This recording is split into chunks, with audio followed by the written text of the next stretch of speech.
მოგესალმებით. ეთერშია საინფორმაციო პროგრამა ფაქტი. დღის სიახლეებს გიორგი დოლიძე გაგაცნობთ.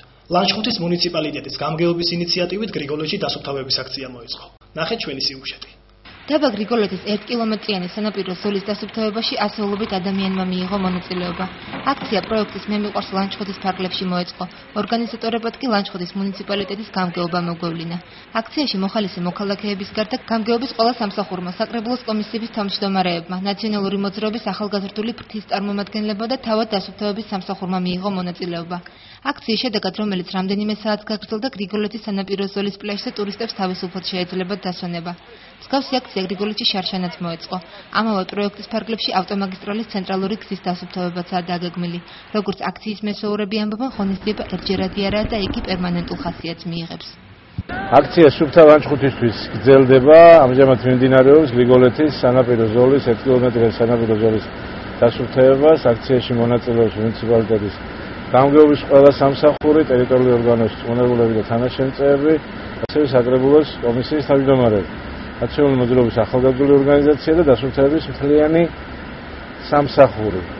აღნიშნული ტერიტორია არის თავისუფალი, შეუძლია ნებისმიერ გადაადგილებული ტურისტს შემოვიდეს და ამ სუფთა გარემოში დაისვენოს. ალბათ აქცია გაგრძელდება მომავალ შაბათ-კვირას და შევეცდებით ნების ტერიტორიები დავასუფთავოთ იმისთვის, რომ ტურისტს გაუადვილდეს ადგილმოსილ ტერიტორიაზე დასვენა. ლანჩხუთის ახალგაზრდულმა ნაციონალურმა მოძრაობამ სიამოვნებით მიიღეს მონაწილეობა ადგილობრივი ხელისუფლების მიერ მოწყობილ აქციაში სუფთა ლანჩხუთისათვის. ესეთი აქცია შარშანაც ტარდებოდა, მაშინაც სიამოვნებით ღებულობდით მონაწილეობას და ძალიან საშაუნო, როცა ასუფთავებს შენ საკუთარ რაიონს ყველა ერთად. შრომის, ჟამთელობის და სოციალური დაცვის სამინისტროს დადგენილებით პროგრამა ბავშვზე ზრუნვა 1 ივნისიდან ამოქმედებდება. ნახეთ ნინო ვაშალომიძის სიუჟეტი.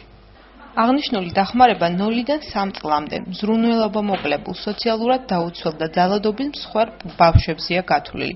პროგრამის მიზანი კი ბავშვთა სრულყოფილი განვითარებისთვის, ხელშემწყობი გარემოს შექმნა და სააღრზრდელო დაწესებულებებში მათი რაოდენობის ეტაპობრივი ხემცირება. აღნიშნული პროგრამა ბავშვთა კვების პროდუქტებით დახმარებას ითვალისწინებს, რომლის გაცემა სპეციალური ვაუჩერით მოხდება.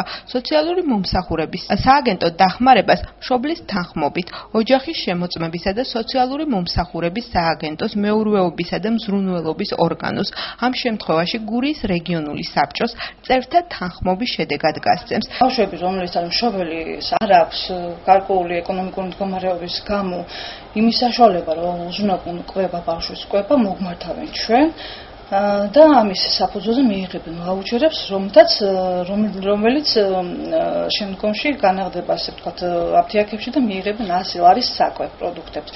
ნუტრიციულ საკვებ პროდუქტებს. ეს არის ფაფები და წვენები, რომლებიც გაჯერებულია ვიტამინებით და შეესაბამება ბავშვის ასაკს. რეგიონული სამეურვეო საბჭო 9 კაციანი შემადგენლობით თვეში ერთხელ იკრიბება და დახმარების მიმღებ ოჯახთა ვინაობას ადგენს. ოზურგეთის სოციალური მომსახურების სააგენტოში ამბობენ, რომ პროგრამის წარმატებით განხორციელება ბავშვებისთვის უკეთესი ოჯახური გარემოს შექმნას ხელს აუცილებლად შეუწყობს. საერთო ჯამში კი ბავშვთა დახმარების კუთხით სოციალური მომსახურების სააგენტოს ოზურგეთის განყოფილებაში შემდეგი სახის სოციალური პროგრამები ხორციელდება.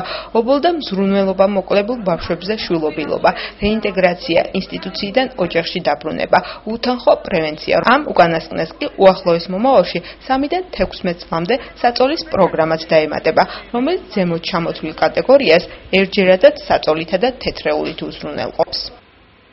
პედაგოგთა სასერტიფიკაციო გამოცდები ამ წლისთვის დასასრულს მიუახლოვდა.